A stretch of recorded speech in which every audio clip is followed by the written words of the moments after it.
Terima kasih Gus Ba untuk pencerahan yang luar biasa. Kita masih punya waktu 28 menit. Kalau Gus Ba berkenan, apakah ada yang ingin bertanya? Singkat, padat, sebutkan nama. Sana dulu ya. Ya. 3 ya? 3 aja ya? 1, sini 2, 1 lagi dari Ahwat. Ya Ibu ya. Ya. Silakan. 1 dari sana ya. Ya, maju aja. Maju. Mikrofonnya aja.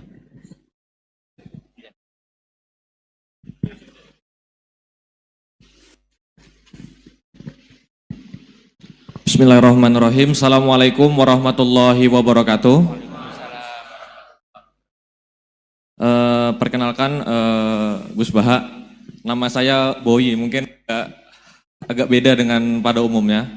Saya bukan dari kalangan santri, tapi ketika mendengar ceramah Gus Baha pada awal-awal saya kuliah itu merasa kok kayak sebelumnya kenapa tidak masuk santri aja gitu. Karena ternyata toh yang diajarkan juga banyak dasar-dasarnya atau prinsip-prinsipnya yang sama dari jalur berpikir dan lain sebagainya. Yang ingin saya tanyakan di sini adalah ketika Gus Baha menyampaikan tentang diroyah, mungkin singkat saja Gus, apakah diroyah ini alat atau ilmu universal yang bisa digunakan ketika berdialog dengan orang-orang yang mengatakan itu kan kaidah kalian gitu, itu kan kaidahmu, ada hal-hal yang memang tidak bisa dipersamakan atau tidak bisa digeneralisir. Ya mungkin seperti itu Gus. Dan juga yang terakhir, kalau boleh saya izin bersalaman boleh Gus. Kesempatan. Oke, Assalamualaikum warahmatullahi wabarakatuh.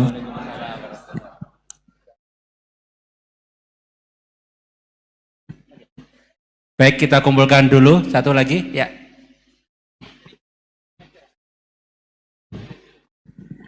Cek. Bismillahirrahmanirrahim. Assalamualaikum warahmatullahi wabarakatuh.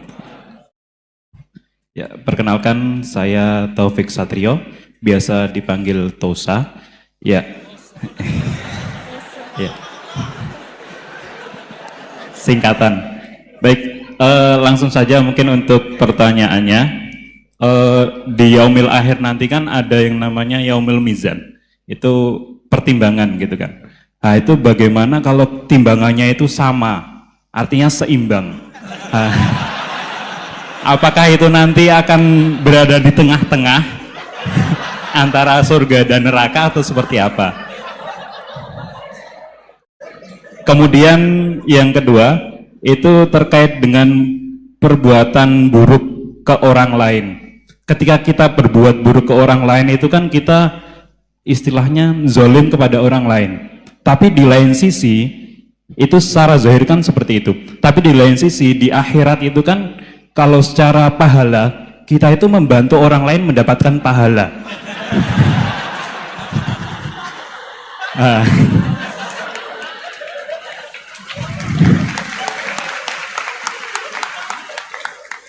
Jadi, seperti apa Gus? Terima kasih. Assalamualaikum warahmatullahi wabarakatuh. Terima kasih Mas Tosa ya.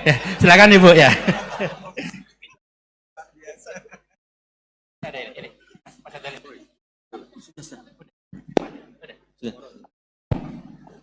Assalamualaikum warahmatullahi wabarakatuh. Perkenalkan saya Nazula Hasanah. Mau bertanya, apakah perbedaan NU sama Muhammadiyah?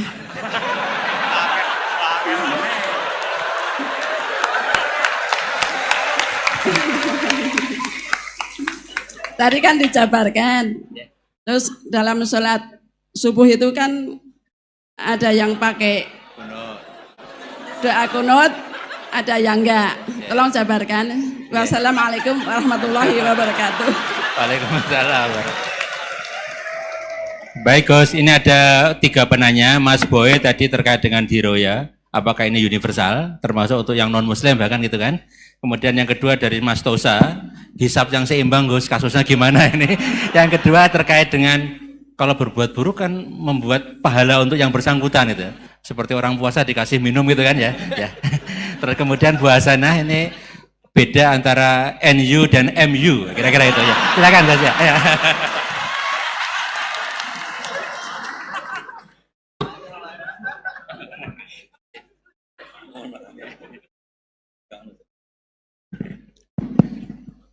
Bismillahirrahmanirrahim. Sebelum saya jawab, saya senang kalian semua senang dengan sesuatu yang taat itu.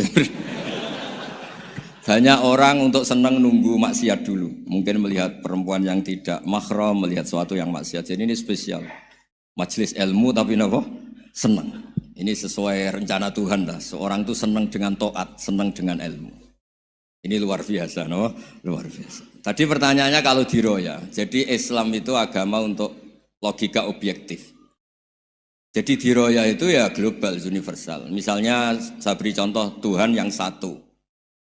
Itu dulu, saya ulang lagi, dulu itu ada imam namanya Imam Amudi. Itu pengajar matematika, Mas Boy. Pengajar matematika. Itu kan nggak lazim, tapi kiai kok pengajar apa? Singkat cerita, ini cerita keramat. Kalau kalian nggak paham ya keramat sendiri. Jangan nggak paham menentang. Singkat cerita, di antara keramat beliau itu, Allah itu nyuruh para malaikat disuruh ngaji matematika sama dia. Ngaji tauhid, tapi disebut sama Allah ngaji matematika. Ternyata apa? Cara ngajarkan gini. Misalnya ngajarkan diterang gini. Titik. Angka 2, 3, sampai 1 miliar, 1 triliun.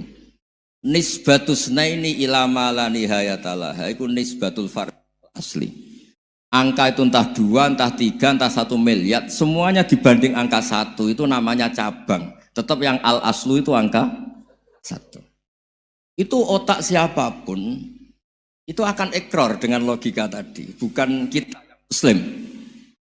Semuanya akan tahu angka berapapun jumlahnya, tetap asal-usulnya angka 1. Terus dia gambar ya gambar apa saja, gambar masjid, apa gambar sapi atau gambar apa saja, dimulai 1 titik. Gambar ruwet maupun gak ruwet tetap saja dimulai 1 titik. Nuktotul wujud.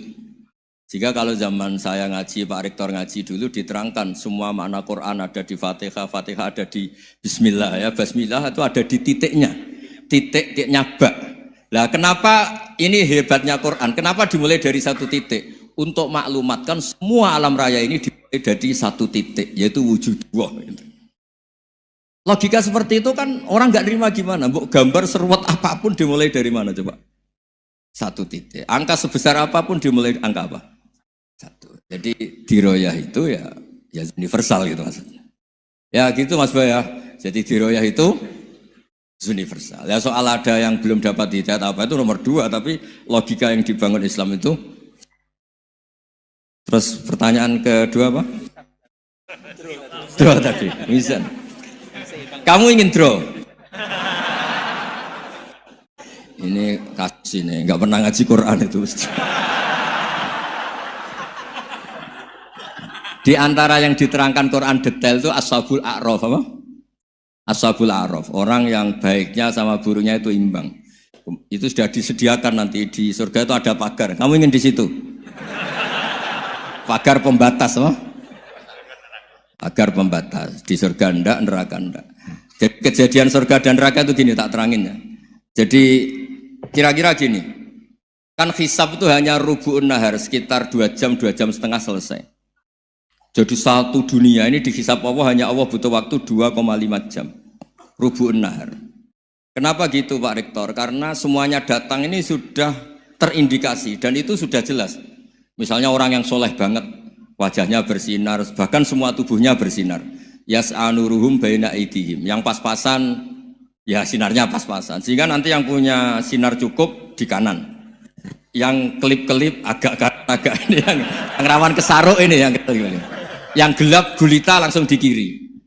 Nah itu terus, faduri babenahum bisuril lahubab. Terus Allah langsung bikin pagar. Nah yang rawan kesaruk pagar yang kelip-kelip tadi. Yang temangsang ini. Karena yang jelas hitam di kiri, yang jelas putih kanan. Yang abu-abu ini sama malaikat digaruk saja. Lah terus temangsang di Araf itu. Nah, terus setelah dipagar ini dia punya kegiatan. Kalau melihat neraka bilang Rabbana srif anna adzab jahannam. Kalau melihat surga ya Allah, ma kuntu asqa khalqik. Saya ini hamba Engkau yang tidak paling sial dan Kau Maha Rahman. Tolong saya jangan dihadapkan ke neraka lagi. Karena itu menyiksa. Sabar wa ahraqaka. Ya ketika melihat neraka itu dia komentar, ya Allah, neraka ini begitu merusak wajah saya. Hawa panasnya itu sudah menghancurkan semua. Baunya juga agak enak. Saya minta saya dihadapkan ke surga bersama Allah. Tapi kamu tidak minta lagi kan? Tidak, saya hanya minta itu tok. Gitu. Nah ini saya pandu. Kalau kamu ngalami tak pandu. Kalau kamu ngalami tak pandu. Sama Allah terus diberi janji supaya tidak minta yang lain. Tidak, saya tidak akan minta lagi. Terus melihat surga. Nah, di surga melihat orang kayak gitu kan, di surga nanti kalian kan hura-hura semua. Wah, istri yang di dunia kurang cantik, rewel, yang di surga itu istrinya cantik semua, gak rewel semua. Gak minta belanja, cantiknya gak usah ke salon, pokoknya top lah. Terus dia melihat, tersiksa, cara Jawa ngiler. Wih, masa ngelihat tok? Akhirnya ya lama-lama berani ngajukan, ya Allah masa ngelihat tok gitu. Dikasih masuk gitu. Ya terus, tapi kamu kan janji tidak minta lagi. Ya terus ngerayu-ngerayu Tuhan lagi. Akhirnya walhasil nanti kalau betul-betul A'raf itu nasibnya akhirnya masuk surga. Tapi tadi digarap dulu lah, dikerjain dulu. Itu lama sekali perjalanannya, memang lama sekali. Nah soal orang membunuh itu, apa contohnya tadi? Berbuat buruk sama orang lain, ya apapun lah. Berbuat buruk sama orang lain itu, kalau faktanya nanti tobat, Allah yang bisa ngelola itu. Makanya Nabi pernah senyum-senyum, pernah tertawa-tawa.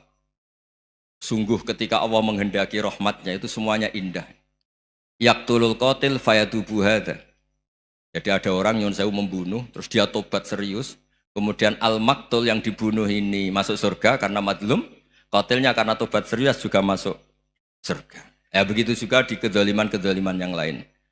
Jadi ya makanya tobat itu penting sekali. Ya taruh saja begini yang terkenal ya, contoh Wahsy itu jelas di surga karena syahid dibunuh Wahsy. Apa Hamzah lah. Hamzah ini jelas di surga karena matul syahidan. Dibunuh secara syahid oleh Wahsy. Tapi karena Wahsy tobatnya serius, nanti juga di surga. Begitu juga keburukan-keburukan yang lain. Jadi tobat ini misalnya ada orang hartanya dicuri. Tentu yang dicuri ini kalau dia orang baik, ya mungkin secara formal lapor polisi, tapi kalau dia orang baik mungkin ridho lah, sudah itu, sudah ridho kan. Berkahnya ridho, dia menjadi orang baik karena ridho diuji Allah, hartanya apa? Dicuri.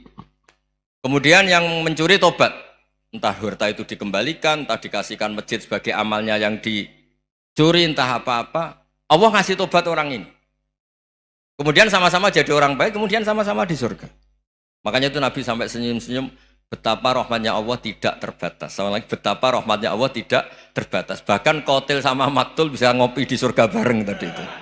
Karena ya tadi, masyhur itu. Yang paling legenda dalam sejarah Islam kan, saya pernah membunuh orang yang sangat dicintai Rasulullah. Sebagai tobat saya akan membunuh orang yang paling dibenci Rasulullah. Singkat cerita, Wahsy ini menangi bunuh Musailamah al-Kadzdzab. Orang yang ngaku-ngaku Nabi yang merusak tatanan apa? Islam. Apapun itulah, cerita-cerita apapun itu. Makanya saya sering cerita, kalau preman pasar itu tobat, bu, jangan nyapu masjid. Tobatnya tetap di pasar, yang dulu pasar gak aman karena dia, sekarang aman karena dia. Jangan tobat terus nyapu di pasar, pasar diganti soksisennya, pengganti. Itu gak fair apa? Jadi kalau tobat itu harus seimbang dengan zaman salahnya. Zaman apa? Kayak Umar. Ketika dia kafir itu orang Islam dibikin takut. Terus ketika dia Islam, gantian orang kafir dibikin takut. Pertama dia Islam langsung marahnya Abu Jahal, awas kalau ganggu Rasulullah, ngadepin saya. Itu fair. Kenapa? Fair. Jangan tobatnya bikin orang takut, lah tobat ke masjid, nyapu. Yang di pasar diganti penggantinya tetap gaduh. Gak boleh, harusnya kalau lama bikin pasar takut, ya sekarang lama bikin pasar apa? Aman. Itu tobat yang apa? Seimbang. Ya kira-kira gitu ya. Nanti tak pandu kalau sudah di A'raf. Terus gimana? Yang ketiga NU sama MU. Satu itu beda seragamnya dan logonya.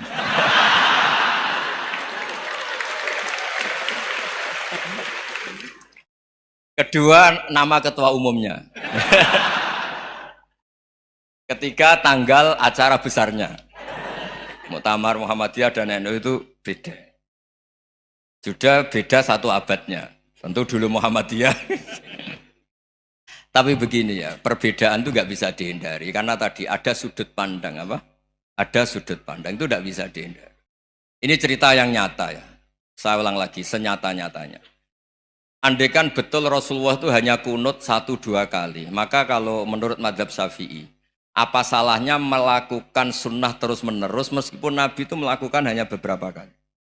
Karena pertama sesuatu yang pernah dilakukan Nabi pasti akan menjadi sunnah yang terus-menerus. Nabi itu puasa Senin Kemis juga tidak selalu. Salah kalau ada orang bilang, Nabi malah takut kalau ibadah sunat dilakukan terus-menerus karena nanti takut dikira wajib. Itu masyhur dalam kaidah usul fikih. Tapi yang tidak kunut juga tidak salah karena ya tadi Nabi ya pernah kunut, Nabi juga pernah tidak kunut karena nabinya orang banyak. Karena bukan nabi kelompok tertentu, no? Jadi sederhana. Terus menyangkut ini dengerin betul, sujud. Sujud itu banyak ulama yang mengatakan untuk sah itu harus melibatkan 7 anggota. Umirtu an asjuda ala sab'ati azumin al-jabha wal yaden wal rukbaten wal qadamen. Saya diperintahkan sujud itu melibatkan 7 anggota, yaitu jabha, yaden 2 tangan, 2 lutut, terus 2 qadamen. Tapi Imam Syafi'i ngendikan, andaikan ada pendapat yang mengatakan ukurannya cukup jabha, maka itu juga benar. Karena Nabi ketika sujud ngendikan sajadalaka waj'i wa sam'i wa basori. Ya Allah telah sujud ke engkau wajah saya, jabah saya. Nabi tidak menyebut tangan, tidak menyebut rukbaten, tidak menyebut qadamen. Ini wajah tu wajah, ukurannya itu hanya jabah. Itu kayak iya, kayak enggak. Nah hal-hal seperti itu yang menjadikan ada ijtihad. Ijtihad itu satu pemikiran yang cara sudut pandang itu kayak iya, kayak enggak. Nah itu terus ada al-madhaibul arba'ah. Terus ketika implementasi di Indonesia, dulu Mbah Ahmad Dahlan juga ngaji Bahasa Soleh Darat. Mbah Hasyim Asy'ari juga ngaji Bahasa Soleh Darat. Ketika di Mekah sama-sama ngaji Syekh Khotib Minangkabau, sama-sama ngaji Syekh Mahfud Termas. Jadi ya kalau di keluarga kita itu ya biasa aja perbedaan-perbedaan itu selama masih ilmiah dianggap biasa aja. Karena memang ngelola sudut pandang itu nggak bisa ditertibkan. Nabi Yahya itu suka berkawan orang soleh. Karena berkawan orang soleh itu enak. Tapi kalau Nabi Isa suka dadani desa-desa tertinggal yang masih macam-macam. Ketika ditanya, kenapa engkau suka berkawan orang-orang gitu? Ana tabibun udawil mardo. Di mana-mana kiai itu ya nyembuhkan yang sakit. Jadi kalau dakwah yang sudah iman tuh akeh tunggale gitu. Tapi dakwah gitu kan tantangan. Itu sudut pandang. Ada nabi itu yang tertawa terus guyon terus. Yang satu murung terus. Ya sama Nabi Isa dan Yahya kan satu angkatan. Mali aroka dohikan fakaan nama tak manumin makrillah. Kamu kok tertawa-tawa terus seakan-akan nggak ada adab saja. Yang satu tanya, Mali aroka abisan kaan nakata kenatu mir rahmatillah. Wong kok murung terus, kok dunia orang rahmat ya. Nah anda ini orang hebat. Guyu banter ya iso, nangis banter ya iso. Nah itu sudah orang kombinasi itu. Isa ya mau, ya mau, Muhammadiyah ya gelem, NU ya gelem. Ya maksudnya sudah biasa aja. Karena tadi konstitusi NU yang mengatakan ibadah harus ikhlas karena Allah, Muhammadiyah juga sama harus ikhlas karena ya sudah kalau karena Allah sudah selesai kan. Yang menjadi masalah itu kan identitas untuk hadun nafsi untuk diri sendiri. Kalau kita ikhlas masalahnya apa? Coba masalahnya apa coba? Imam Syafi'i pernah di Masjid Abu Hanifah yang tidak kunut. Beliau enggak kunut. Ketika tanya, lima ada tarok kunut, ikroman di hadal madhab. Saya menghormati madhab ini. Jadi ya biasa. Sebaliknya juga sama. Orang-orang Hanafi kalau Imam Syafi'i kunut ya ikut kunut. Karena kalaupun Anda yakin itu tidak disyariatkan, kamu juga yakin itu tidak membatalkan apa? Sholat. Itu yang perlu dicatat. Kalau Anda tidak yakin sunat, kan tidak yakin kalau itu membatalkan sholat. Jadi sebetulnya kalau dianalisis secara keilmuan itu ya semuanya normal. Karena tadi Rasulullah itu al-bahrul muhit, Nabi itu lautan yang luas sekali. Orang akan mengambil air sesuai kapasitas masing-masing. Dan akan merasakan kualitas air juga sesuai kapasitas masing-masing. Orang yang sangat haus melihat air seteguk ini luar biasa. Tapi yang tidak haus mungkin melihat itu biasa-biasa saja. Jadi makanya saya mohonlah, sudahlah itu biasa saja, apalagi secara sanad ya sama, secara tradisi sama. Ya soal perbedaan tidak harus dengan NU, antara Muhammadiyah juga biasa beda. Mungkin di UI antar rektorat juga beda-beda. Yang satu suka dekat rektor, yang satu suka enggak. Monggo asal itu niatnya ikhlas. Terakhir saya beri cerita, ada sahabat ditanya, "Sifli wajah Rasulillah." Coba tolong saya ceritakan wajahnya Nabi kayak apa. Sahabat tuh nangis senangis-nangisnya. Kenapa engkau menangis? Saya itu tidak pernah melihat wajah Rasulullah SAW. Loh kenapa? Engkau kan sahabat. Sungkan. Sebagai bentuk penghormatan saya tidak berani melihat wajahnya. Sebagai bentuk penghormatan pada waktu Nabi, saya tidak berani sowan. Nabi di dalam punya keluarga, punya istri, punya cucu. Kalau saya sowan tuh ganggu. Ya masuk akal. Bentuk hormat itu tidak ganggu kan. Tapi ada orang-orang yang bentuk hormat, bentuk sayang itu sering datang ke majelis Nabi.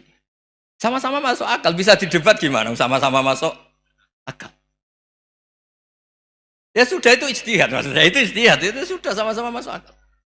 Abul Hasan Asyadili itu kalau kemana-mana pakai mobil mewah, pakai baju mewah.